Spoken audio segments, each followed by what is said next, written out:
नमस्कार श्रोता, रेडियो कान्तिपुरको प्रभातकालीन नियमित कार्यक्रम द हेडलाइन्समा यहाँलाई स्वागत छ। कार्यक्रम लिएर आज म प्रकाश पाठक उपस्थित भएको छु।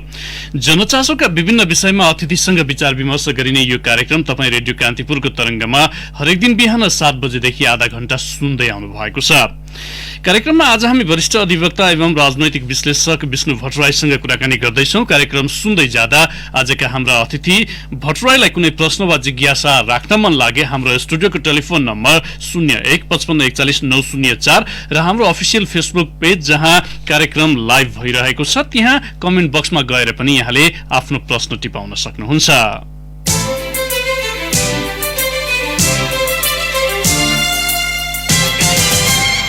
राजनीतिक नेतृत्वको गलत सोच र व्यक्ति केन्द्रित मानसिकताले सिंगो मुलुक विगत लामो समयदेखि बन्दकै अवस्थामा छ। आफूलाई केन्द्रमा राखेर जनताको भावना विपरीत हिँड्ने नेतृत्वको परिपाटीकै उपज सर्वसाधारणमा दलहरूप्रतिको वितृष्णा बढ्दै गएको छ। मुलुकमा व्यवस्था परिवर्तन भए पनि शासकको मानसिकता पुरानै रहँदा त्यो नियतिबाट हामी माथि उठ्न सकिरहेका छैनौं। यहाँ एउटा पात्र र प्रवृत्ति मात्र दोषी छैनन्, परीक्षण भइसकेका नेतृत्व नै दोहोर्याई तेहोर्याई सत्तामा आफ्नो उपस्थिति खोजिरहेका छन्। भनाई र गराईमा देखिने विशाल भिन्नतालाई नजिकबाट नियालिरहेका नेपाली जनता राजनैतिक क्रान्ति पूरा भएपछिको अवस्थामा पनि आफूसम्म राज्यको उपस्थिति कमजोर रहेको महसुस गरिरहेका छन्। केन्द्रको खिचतानी, मैलिएको राजनीति अनि आम जनताले प्राप्त गरेका उपलब्धि र बारम्बार छाउने नैराश्यताका विषय पनि जोडेर आज हामी वरिष्ठ अधिवक्ता एवं राजनैतिक विश्लेषक विष्णु भट्टराईसँग कुराकानी गर्दैछौं। कुराकानीका लागि भट्टराई यति बेला हाम्रो टेलिफोन सम्पर्कमा हुनुहुन्छ। भट्टराईज्यू नमस्कार, स्वागत छ कार्यक्रममा। हजुर नमस्ते, धन्यवाद। विगत 3 वर्ष यताको राजनैतिक घटनाक्रमका आधारमा विश्लेषण गर्दा तपाई मुलुक हिँडेको दिशाले लिएको गन्तव्य चाहिँ कस्तो देख्नुहुन्छ? धन्यवाद। पहिलो कुरा त हामीले संविधान सभाबाट 90% नेपाली जनताको सहभागितामा संघीय लोकतान्त्रिक गणतन्त्रात्मक धर्मनिरपेक्ष संविधान जारी गर्यौं, बनायौं भनेर हामीले जे भनेका थियौं, वास्तवमा त्यो संविधान अन्तर्गत निर्वाचन भएको 2074 मङ्सिर 10-21ले आज 3 वर्ष पुग्दा नपुग्दा लगभग 2/3 साम्यवादी राजनीतिक सिद्धान्तमा विश्वास राख्ने राजनीतिक दल तर संसदीय प्रजातन्त्रको संवैधानिक व्यवस्था चलाउनु पर्दाखेरि वास्तवमा अहिले मुलुकले कुनै निकास पनि पाइराखेको छैन र यो संविधानको एउटा धाराको व्याख्या गरेर प्रधानमन्त्रीले प्रतिनिधि सभाको विघटन गरेको कुरालाई सम्मानित सर्वोच्च अदालतले असंवैधानिक घोषणा गर्दा एक थरी त्यही पार्टीका मानिसहरूले लड्डु खाने काम कारबाही गर्नुभयो, सारा संसारले देखेकै छ। यही संविधान अन्तर्गतको यही सम्मानित सर्वोच्च अदालतले फेरि चाहिँ यो 2072-11-23 गते नेकपा एमाले र नेकपा माओवादी साबिकमै फर्किन्छन् यो संविधानको धारा 17, 270 र राजनीतिक दल सम्बन्धी 2073 को व्यवस्थाको प्रतिकूल छ भन्दाखेरि फेरि त्यही राजनीतिक दलका केही मान्छेहरू भागदतुरो खाएर बौलाए जस्तो गर्छन्। भनेपछि कस्तो विधि, स्थिति, रीति, पद्धति, प्रणाली हामीले ल्याएछौँ भन्ने कुराको यो एउटा नग्न उदाहरण हो। र अर्को कुरो साथसाथै के हो भनेदेखि अहिले सम्मानित सर्वोच्च अदालतबाट जे फैसला भइराखेको छ र हामीले उत्कृष्ट संविधान बनायौं भनेर जे भनिराखेका छौं, वास्तवमा कस्तो प्रणाली बनाएछौँ भन्ने कुराको यो एउटा तिक्त उदाहरण हो। र अहिले मुलुकमा जुन पनि प्रकारको राजनीतिक अस्थिरताका कुरा गरिराखेका छौँ हामी, म सम्मानका साथ, आदरका साथ निवेदन गर्न सक्दछु अहिलेको अथवा प्रधानमन्त्रीले प्रतिनिधि सभा विघटन गर्दा 275 को पार्लियामेन्टमा प्रतिनिधि सभामा 174लाई प्रतिनिधित्व गर्ने राजनीतिक दल तत्कालीन नेकपा, जसलाई सर्वोच्च अदालतले संविधानको धारा 76(1) बमोजिमको सरकार हो पनि भन्यो र वैकल्पिक सरकार बन्न सक्छ भनेर चाहिँ फेरि प्रतिनिधि सभा बिउताइ दिएर अविश्वासको प्रस्ताव सामना गर्ने आदि इत्यादि जे जति काम कार्यवाही भयो, न अहिले वैकल्पिक सरकार बन्न सक्ने त्यो अवस्था देखियो, न यो प्रतिनिधि सभा विघटन गरेको कुरा शब्देको। भनेपछि त कस्तो प्रणाली पद्धति हामीले बचाएछौँ भन्नु पर्यो।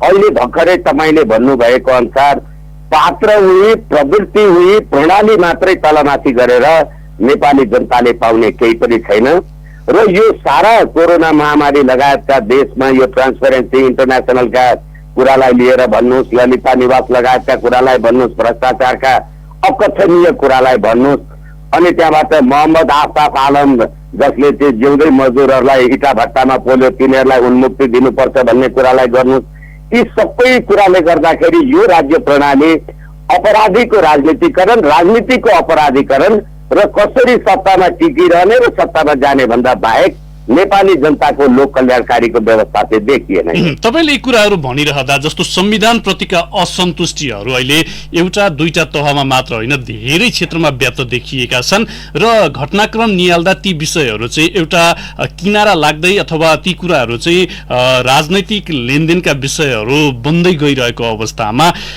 यी तपाईले भनेका कुराहरूलाई निहाल्दा पनि राजनैतिक नेतृत्व चाहिँ अब गलत दिशातर्फै अगाडि बढेर चाहिँ आफूलाई केन्द्रमा राखेर सत्ता टिकाउने प्रयासमा लागेको हो।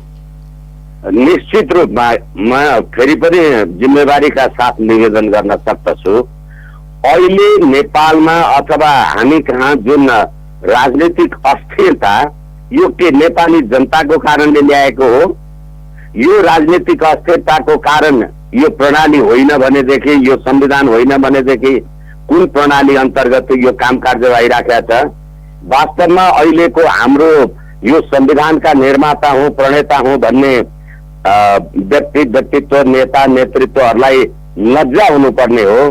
अहिलेको वर्तमान मन्त्री परिषदमा बस्नुभएका गृहमन्त्री अथवा नेकपा माओवादीबाट निर्वाचित भएर आउनुभएका व्यक्तित्वहरू अहिले कुन दललाई प्रतिनिधित्व गरेर प्रधानमन्त्री केपी शर्मा ओलीजीको सरकारमा बस्नु भएको छ र जसले केपी शर्मा ओलीजीको सरकारमाथि हामीले अविश्वासको प्रस्ताव लिएर आएका छौँ र अविश्वासको प्रस्ताव छल्नका लागि त्यो प्रधानमन्त्रीले प्रतिनिधि सभा विघटन गर्नुभयो भनेर लिखित जवाब प्रस्तुत गर्ने मान्य सभामुख अग्निप्रसाद सापकोटाजीहरू अहिले नेपाल सरकारमा अथवा प्रधानमन्त्री केपी ओलीजीले नेतृत्व गर्नुभएको मन्त्री परिषदमा बसेका मन्त्रीहरू कुन राजनीतिक दल, कुन कानून, कुन संविधानलाई प्रतिनिधित्व गरेर त्यो जिम्मेवारीमा बस्नु भएको छ? यो भन्दा ठुलो लज्जाको विषय हुने अर्को कुरा हुँदैन। र मैले धेरैचोटि आम संचारमा भनेको छु, त्यतिखेर जब पहिलोचोटि हामी यो 76 चैतदेखि नै जब लकडाउनको स्थिति सुरु भएको थियो देशमा, त्यतिखेरदेखि यो देशको राज्य सत्ता सञ्चालन गर्ने नेकपाले त हामी सी जिनपिङ विचारधाराद्वारा अनुप्राणित छौँ अनि हामी त त्यस अन्तर्गत चाहिँ राज्य व्यवस्था सञ्चालन गर्छौँ भनेर भन्नुभएको थियो। सी जिनपिङ विचारधाराद्वारा अनुप्राणित भएर संसदीय प्रजातन्त्रको संविधान चलाउँदाको जुन हामीले यो दुर्हाल अहिले मुलुकले भोग्दैछ आफ्नो ठाउँमा छ। 94% ओमकार परिवार बस्छन् जुन देशमा, त्यो देशमा धर्मनिरपेक्षको संविधान, त्यो नेपाली जनताको संविधान भनेर कसले पत्याउने हो मलाई थाहा छैन।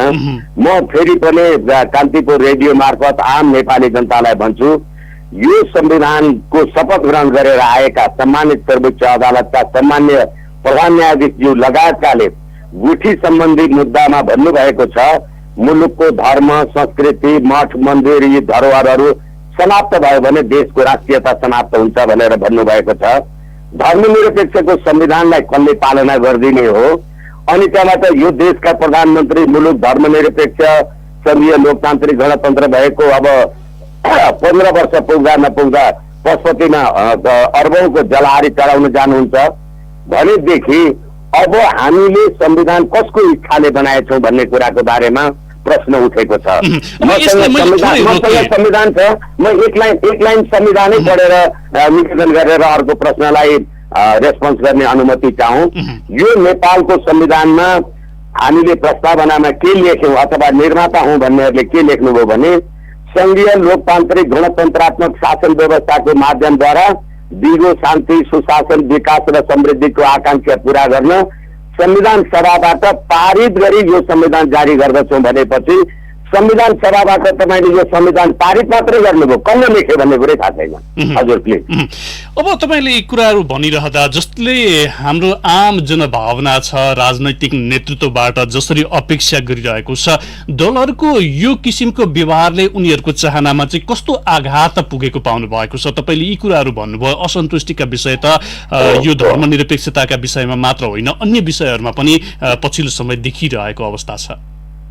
अब त्यसैले गर्दाखेरि अहिले हामीले संघीय लोकतान्त्रिक गणतन्त्र जे भनेका छौँ र केन्द्रमा जुन प्रकारको सत्ता समीकरण अथवा असन्तुष्टि, प्रतिनिधि सभा विघटन पुनर्गठनका जे कुराहरू भएको छौँ, यसले हरेक गाउँ गाउँ टोल टोलमा सङ्घ सङ्घमा प्रदेश प्रदेशमा यसको असर पुगिराखेको छ भने राज्यले लोक कल्याणकारी राज्य व्यवस्था भनेर हामीले जे भनिराखेका छौँ, नेपाली जनताको राजकीय सत्ता र नेपाली जनताको सम्प्रभु सत्ता भनेर हामीले जे भनिराखेका छौँ, यो अहिलेको यी राजनीतिक दलहरूको क्रियाकलापले गर्दाखेरि वास्तवमा नेपाली जनताको राजकीय सत्ता र नेपाली जनताको सम्प्रभु सत्ता नेपाली जनताले प्रयोग गर्न पाएनन्। नेपाली जनतालाई प्रयोग गर्ने अवसर, परिस्थिति, गतिविधि भएन। किनभने प्रतिनिधि सभा विघटन गर्दाखेरि ठिक छ, एउटा राजनीतिक दलभित्र, सत्ताधारी दलभित्रको द्वन्द्वको कारणले गर्दाखेरि प्रतिनिधि सभा विघटन गरियो त भनियो होला, तर त्यसमा प्रधानमन्त्रीले लिखित जवाब दिँदाखेरि संविधान संशोधनको लागि पनि म चाहिँ नेपाली जनतामा जान्छु भनेर उहाँले आफ्नो लिखित जवाबमा लेख्नु हुँदा त्यो नेपाली जनताको राजकीय सत्ता र सम्प्रभु सत्ता प्रयोग गर्न तपाईँले दिनुभएको भएदेखि नेपाली जनताले आफ्नो असन्तुष्टि, सन्तुष्टि, त्यसको सम्मान र असम्मान त्यही व्यक्त गर्थे नि। त्यो कुरालाई हामीले रोकेपछि यो अहिले राजनीतिक वितण्डा आयो। अब भन्नलाई जनभावना भन्ने, व्यवहारमा चाहिँ आफ्ना योजनाहरू लागू गर्ने परिपाटीले समस्या थपिएको हो भट्टराईज्यू। अब म अझै तपाईँलाई निवेदन गर्न सक्छु, यो संविधानको धारा 2मा के लेखियो भने नेपालको राजकीय सत्ता र सम्प्रभु सत्ता यो संविधान बमोजिम नेपाली जनतामा निहित रहन्छ भनेपछि अहिले नेपाली जनता 275 को प्रतिनिधि सभामा 110 जना मान्छेलाई त प्रतिनिधि सभाका सदस्यलाई त नेपाली जनताले चिन्दैनन्। 165 जनालाई मात्रै नेपाली जनताले भोट हाल्छन् भनेपछि जुन समानुपातिकबाट आउने संसद सदस्यहरू छन् तिनीहरूले नेपाली जनताले पनि तिनीहरूलाई चिन्दैन र तिनीहरूले नेपाली जनताको राजकीय सत्ता र सम्प्रभु सत्ताको प्रतिनिधित्व गर्छौँ भन्ने, अनि त्यहाँबाट अहिले चाहिँ नेपाली जनताको सम्प्रभु सत्ताको लागि जान्छु भन्दा सर्वोच्च अदालतले, ठिक छ, सर्वोच्च अदालतले संविधान र कानूनको व्याख्या गर्यो होला, तर नतिजाले यो कुरा आउने भनिसकेपछि अब नेपाली जनताले मेरो राजकीय सत्ता र सम्प्रभु सत्ता छ भनेर कहाँ विश्वास गर्ने ठाउँ रह्यो? किनभने हामीले समानुपातिक सदस्यहरू हेरेका छौँ, प्रतिनिधि सभामा श्रीमान र श्रीमतीहरू कोही प्रत्यक्ष निर्वाचनद्वारा, कोही चाहिँ समानुपातिक मनोनयनद्वारा आएर बसिराखेका छन् भने यस्तो खालको यो अवस्थाले, व्यवस्थाले नेपाली जनताले पाउने राहत, अझै म तपाईँलाई निवेदन गर्न सक्दछु, कोरोना महामारीको यत्रो महाकाल चल्यो, झन्डै वर्ष दिन चाहिँ हुन लागिसक्यो, कुनै पनि एउटा संविधान सभा, एउटा पनि प्रतिनिधि सभा अथवा संसद सदस्य लगायतका मान्छेहरूले त्यो कोरोना महामारीमा उनीहरूले जुन प्रकारको राज्य कोषबाट सुविधा लिए होला, नेपाली जनतालाई तपाईँले त त्यो विदेशमा रहेको जनतालाई खोला तरेर देशभित्र आउन पनि दिनु भएन, तर तिनै जनताले रेमिटेन्स पठाएको खाएर बस्नुभयो अनि देश चाहिँ भ्रष्टाचारमा चुर्लुममा डुब्यो भनेपछि जनताले गर्ने अपेक्षा भनेको त प्रधानमन्त्री केपी शर्मा ओलीले जहाँसम्म मलाई लाग्छ 77 साउन 4 गते पार्लियामेन्टमा प्रतिनिधित्व गर्ने राजनीतिक दलहरूको बैठकै बोलाएर यो संविधानको विरुद्धमा संवैधानिक राष्ट्र संस्था हिन्दू राष्ट्रको पक्षमा जनताहरू सडकमा आए, यिनीहरूलाई त परास्त गर्नु पर्यो भनेर बैठक बोलाउँदाखेरि शेरबहादुर देउवाजीले त्यतिखेर भन्नुभयो होइन यो सरकारको अकर्मण्यताले भएको कुरा हो भनेर उहाँहरू त्यसको पनि निष्कर्षमा पुग्न सक्नु भएन। यसैले नेपाली जनतालाई यो संविधानले कुनै पनि प्रकारको राजनैतिक, आर्थिक, सामाजिक कुनै पनि प्रकारको राहत दिन पनि सकेन र विराटनगरको एकजना राज्यलक्ष्मी गोल्छा भन्ने मान्छेले त आम सञ्चार मार्फत भन्नुभयो कि मैले चाहिँ समानुपातिक सदस्य हुनको लागि 7 करोड रुपियाँ खर्च गरेँ भन्ने। विनोद चौधरी भन्ने एकजना उद्योगपति व्यक्तित्व कहिले नेकपाको संसद सदस्य, कहिले नेपाली कांग्रेसको संसद सदस्य। यो सम्पूर्ण कुराले गर्दा नेपालको राजनीति, नेपाली जनताले यो पीडा, अकथनीय पीडा कहिलेसम्म सहेर बस्ने हो? भनेपछि यसलाई यसरी पनि बुझ्दा हुन्छ भट्टराईज्यू, जस्तो मियो बलियो हुन नसकेपछि अनेकौं समस्याहरू देखा पर्छन् भन्ने उक्ति चाहिँ अहिले चरितार्थ हुँदै गएको हो त हो। किनभने मैले भन्ने गरेको छु, क्षमा चाहूँ, तपाईले एउटा घोडा पाल्नु भएको छ, तपाईँ त्यो घोडामा चढेर कहीँ जानुहुन्छ, फर्किनुहुन्छ भने त्यो घोडा मैले पनि चढेँ, म कहीँ फर्केर आएँ भने घोडालाई थाहा हुँदैन नि पिठमा को बस्या छ भनेर। यसै कारणले दिल्लीमा 12 बुँदे समझदारी गर्दाखेरि नेपालका राजनीतिक दलहरूले 12 बुँदे समझदारीमा सही पो गर्नु भएको त। 12 बुँदे समझदारी त प्रणब मुखर्जीहरूले लेख्नुभयो होला नि, ड्राफ्ट गर्नुभयो होला नि। अनि अहिले प्रतिनिधि सभा, देशमा प्रतिनिधि सभा विघटन हुँदाखेरि यो गणतन्त्रको प्रणेता हुँ भन्ने पुष्पकमल दाहालजीले त 5 स्टार होटलमा प्रेस मिट गरेर लोकतान्त्रिक विश्वले चाहिँ हामीलाई चाहिँ साथ संगत दिएन भनेर भन्नुभएको होइन भने। यसै कारणले नेपाली जनताको विश्वासमा तपाईलाई पटक पटक प्रधानमन्त्री बनाइदिने त यही देशका नेपाली जनता थिए नि। तर अहिले केपी शर्मा ओलीजी र तपाईँहरूको बीचमा द्वन्द्व चल्दा त तपाईँले विदेशी शक्ति प्रत्यक्ष रूपले गुहार्नु भएको होइन। यसैका लागि नेपाली जनताले पटक पटक यो शहादत गर्नु परेको थियो, आन्दोलन गर्नु परेको थियो। लिपुलेख, लिपिया धुरा र कालापानीको नक्सा सार्वजनिक गर्ने र नगर्ने कुरामा एकजना सरिता गिरीलाई तपाईहरुले संसद सदस्यबाट निकाल्नु त भयो होला, तर तपाईले त्यो नक्सा स्वीकृत गरिसकेपछि पाठ्य पुस्तकमा छाप्न नसकेपछि त सरिता गिरीकै कुरा चाहिँ लागू भयो नि त, खोइ त। अनि यसै कारणले यो पात्र, प्रवृत्ति र प्रणाली नै नेपाली जनताको लागि उपयुक्त भएन भन्ने मेरो निष्कर्ष हो। अब तपाईले बाह्य शक्तिको प्रभावका विषयमा पनि केही कुराहरू भन्नुभयो, जस्तो अब यो बीचमा राजनैतिक घटनाक्रम जसरी अगाडि बढिरहेको छ, अलिकति धमिलो पानी हुने बित्तिकै विदेशी मित्र राष्ट्रका कूटनीतिज्ञहरूको चलखेल हुन्छ। स्पष्ट रूपमै नेताहरूका अभिव्यक्तिबाटै धेरै कुराहरू पनि बाहिर आइसकेको छ। अब त्यो प्रभावले पनि केही न केही भूमिका खेलेको मान्नुहुन्छ तपाईँ यो परिस्थितिमा? अब पानी धमिलोमा खेल्ने कुरा होइन कि हामीले यो सबै जे काम कारबाही गर्यौं, म तपाईलाई फेरि पनि जिम्मेदारीका साथ भन्न सक्दछु, हामीले कूटनीतिक आचार संहिता 2068 बनाएका छौं। त्यो कूटनीतिक आचार संहिताको दफा 4 ले हाम्रो देशको सार्वजनिक जिम्मेवारी, जवाबदेहीमा बसेका व्यक्तित्वहरूले विदेशी शक्ति, जवाबदेही र जिम्मेदारीमा रहेका मानिसहरूसँग बस्दाखेरि समकक्षीको हिसाबले र परराष्ट्रको प्रतिनिधि राखेर कुरा गर्नुपर्छ भनेर हामीले यो बनाएका छौं। तर अहिले हामी हेर्छौं, अब कहिले हाउ वाङछीले राष्ट्रपतिलाई भेट्नुभयो, कहिले हिजो अस्ति भर्खरै पनि फेरि पुष्पकमल दाहालजी कसलाई भेट्न जानुभयो, सामन्त गोयल चाहिँ मध्यरातसम्ममा आएर कुरा गरेर के भए जनतालाई थाहा भएन।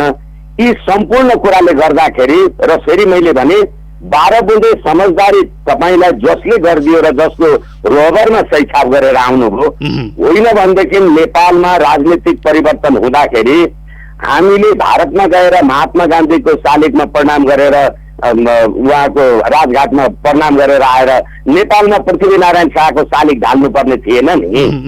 यसै कारणले यो जे हामीले प्रणाली लिएर आएका छौं, यो हाम्रो आफ्नो क्षमता र औकातमा होइन रहेछ र हामीले बनाएका नीति, नियम, थिति, पद्धति, प्रणाली पटक पटक यो देशमा प्रधानमन्त्री भएको मान्छे पुष्पकमल दाहालजीले 5000 मान्छे मारेको जिम्मा म लिन्छु र म हेड जान पाएँ भने ठुलो मान्छे हुन्छु भनेर आफूलाई के घोषणा गर्नु भएको हो। र तिनैलाई नमस्ते गरेर नेपाली जनताले संघीय लोकतान्त्रिक धर्मनिरपेक्ष गणतन्त्रलाई कतिन्जेल थाम्छन्। यसै कारणले नेपाली जनताको फ्रेश म्यान्डेटद्वारा यसलाई अनुमोदित गरिएन भने यो राज्य व्यवस्था धमिलो पानी होइन, अझै कुलङ्गार पानी भएर बगेर जान्छ। अब विकल्प के त भट्टराईज्यू? जस्तो राजनैतिक रूपमा हामीले जे किसिमले एउटा प्रयोग गरेका थियौं त्यो असफल भयो भन्ने निचोड त तपाईको भनाइबाट पनि आएको छ, धेरैले महसुस पनि त्यो गरिरहेको अवस्था छ। अब विकल्प के त? अब विकल्प हामी चाहिँ 2047 को संविधानलाई जसरी अहिले सडक सडकमा नारा जुलुस हामी देख्न सकिरहेका छौं, नेपाली जनताको राजकीय सत्ता र सम्प्रभु सत्ता भनेर हामीले स्वीकार गरेका छौं, यही संविधानले पनि यही संविधानको धारा 17 को 2 को उपधारा गले पनि विचार र अभिव्यक्तिको स्वतन्त्रता, संविधानको धारा 270 ले पनि हरेक मान्छेलाई अहिले नेत्र विक्रम चन्द विप्लव जस्तो मान्छे अब अहिले केपी शर्मा ओलीजीसँग हात मिलाएर अब अन्तरिम सरकार अथवा केयरटेकर सरकारको बारेमा कुरा गर्न थाल्नु भएको छ। सम्पूर्ण राजनीतिक शक्तिहरूको बीचमा गोलमेज सम्मेलनवाला प्रश्नहरू उठ्न थालिसकेका छन्।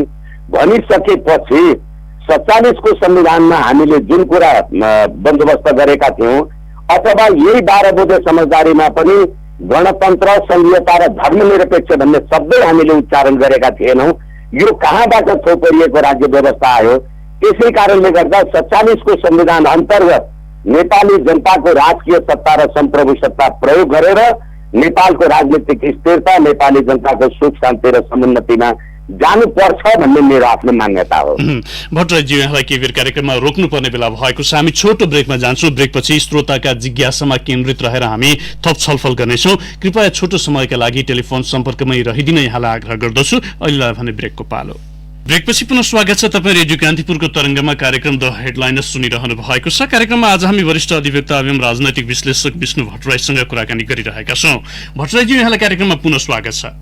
हजुर, धन्यवाद, नमस्कार। धेरै श्रोताको जिज्ञासा, हामीसँग 6 मिनट मात्र समय छ, संक्षिप्त जवाबको अपेक्षा गर्छु। खिमानन्द पोखरेलले गुल्मीबाट सोध्नु भएको छ, सरकारमा जाने स्थितिमा पार्टीहरू बीच देखिएको यो अन्यलपूर्ण अवस्था यसरी नै लम्बिँदै जान थाल्यो भने अब देशले वैकल्पिक सरकारको कुनै विकल्प खोज्नै नसक्ने स्थिति सृजना हुने हो अब?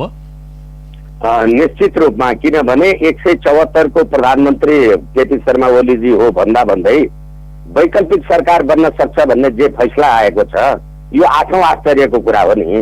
अनि हरेक नेपाली जनताहरूले चाहिँ यो कुरालाई बुझ्नुहुन्छ र नेपाली जनताको ताजा जनादेश आवश्यक छ भने हो।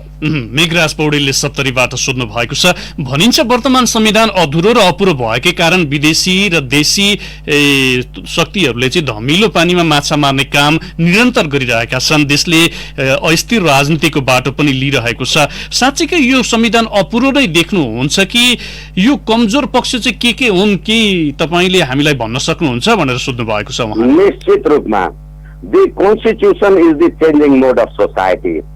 संसारमा संविधानहरू किन परिवर्तन हुन्छन्, कानूनहरू किन परिवर्तन हुन्छन् भने जनताको चेतनाको स्तर समय अनुसार परिवर्तित हुन्छ र जनताको चेतनाको स्तर चाहिँ आधुनिकतामा छ र संविधान चाहिँ पौराणिकतामा गयो भने अनि द्वन्द्व हुन्छ। त्यसै कारणले यो संविधानले नेपाली जनताको वर्तमान चेतनाको स्तरलाई सम्बोधन गर्न सकेन र नेपाली जनताको चेतनाले प्रत्यक्ष मत हालेका मान्छेलाई, परोक्ष मत हालेका मान्छे र जनताले निर्वाचनमा पराजित गरेका मान्छेलाई घुमाउरो बाटोबाट पार्लियामेन्टमा लिएर आउने अनि श्रीमान र श्रीमती चाहिँ दुईटै पार्लियामेन्टको सदस्य हुने अनि लोग्ने मन्त्री भयो भने संस्कृति संसद सदस्यको डेरामा बसेको भाडा लिने गरेपछि अब नेपाली जनताको मोड चाहिँ चेन्ज हुनुपर्छ। होइन, नेपाली जनताको चेन्जिङ मोडलाई एड्रेस गरेन भने संविधानहरू कैयौं परिवर्तन हुन्छन्, आउँछन् जान्छन्। जनताको चेन्जिङ मोड चाहिँ महत्त्वपूर्ण हो। रामहरि घिमिरेले सोध्नु भएको छ दुबईबाट, 3 दल मिलेर नयाँ सरकार दिन पनि नसक्ने अवस्था छ। प्रधानमन्त्रीले सत्ता छोडेर निकास पनि दिइरहनु भएको छैन। अब मुलुक फेरि पनि राजनैतिक अस्थिरताको दलदलमा फँसिसकेको हो भट्टराईज्यू? निश्चित रूपमा, किनभने हामीले संविधान कस्तो बनाएछौँ भन्ने कुरा यसको पहिलो प्रयोगबाट नै थाहा भयो कि 174 को प्रतिनिधित्व गर्ने पार्लियामेन्टको संसदीय दलको नेता प्रधानमन्त्रीलाई जनताको ताजा जनादेश लिन जान्छु भन्दाखेरि रोक्ने जुन प्रकारको काम कारबाही गरियो यसले नेपाली जनताको राजकीय सत्ता र सम्प्रभु सत्तालाई सम्बोधन गरेन एउटा कुरा, र यही संविधानको एउटा दफा व्याख्या गरेर कोही लड्डु खाने अनि त्यही संविधानको व्याख्या गर्दा तिनै मान्छे फेरि भाङ धतुरो खाने भनेपछि संविधान कस्तो बनाएछौँ भन्ने कुरा आम नेपाली जनताले, संसारका नेपाली जनताले बुझुन् भन्ने मेरो निवेदन हो। बालकुमार बिरहीले इटहरी सुनसरीबाट सोध्नु भएको छ, प्रधानमन्त्रीले सबै अधिकार आफूमा केन्द्रित गर्न खोज्ने प्रवृत्ति र संवैधानिक अङ्गहरूलाई खाली बनाउँदै लैजाने, पदपूर्ति नगर्ने परिपाटीले मुलुकलाई कहाँ पुर्याउँछ होला भनेर सोध्नु भएको छ। निश्चित रूपमा हाम्रो संविधानले संवैधानिक पदहरूमा नियुक्ति गर्नका लागि संवैधानिक परिषदको व्यवस्था गरेको छ। संवैधानिक परिषदमा प्रधानमन्त्री अध्यक्ष, प्रधान न्यायाधीश सदस्य, प्रमुख प्रतिपक्षी दलको नेता सदस्य, सभामुख सदस्य को पूर्ण सदस्य संख्याले संवैधानिक पदहरूमा नियुक्ति गर्नुपर्छ। प्रधानमन्त्रीले संवैधानिक परिषदको बैठक बोलायो, सभामुख उपस्थित हुनुहुन्न, अनि प्रधानमन्त्रीले बोलाएको बैठकमा प्रमुख प्रतिपक्षी दलको नेता चाहिँ सहभागी चाहिँ हुनुहुन्न, तर मेरो पनि 4 जना 5 जना मान्छे राख्दै भनेर भन्नुहुन्छ। अनि सर्वसम्मत भएन भने निर्णय गर्न सकिँदैन। संवैधानिक पदहरू खाली भयो भनेर सरकारको आलोचना र प्रत्यालोचना हुन्छ भनेदेखि कस्तो संविधान बनाएछौँ हामीले। चुडामणि भट्टराईले सुनसरीबाट सोध्नु भएको छ। रेशम चौधरीलाई रिहाका लागि अहिले एउटा बार्गेनिङ पनि चलिरहेको छ, सत्ताको भर्याङ बनाउन खोजिएको छ। त्यसलाई यो अवस्था छ, कांग्रेस सभापति पनि अपराधिक घटनामा चाहिँ मुछिएका व्यक्तिहरूलाई सार्वजनिक रूपमा छोड्नुपर्छ भन्दै हिँड्नुहुन्छ। हामीले यो कुन परिपाटी र कुन अभ्यास सुरु गरिरहेका छौँ देशमा? धेरै राम्रो। संविधानको धारा 276 अब सबैजनाले पढे हुन्छ।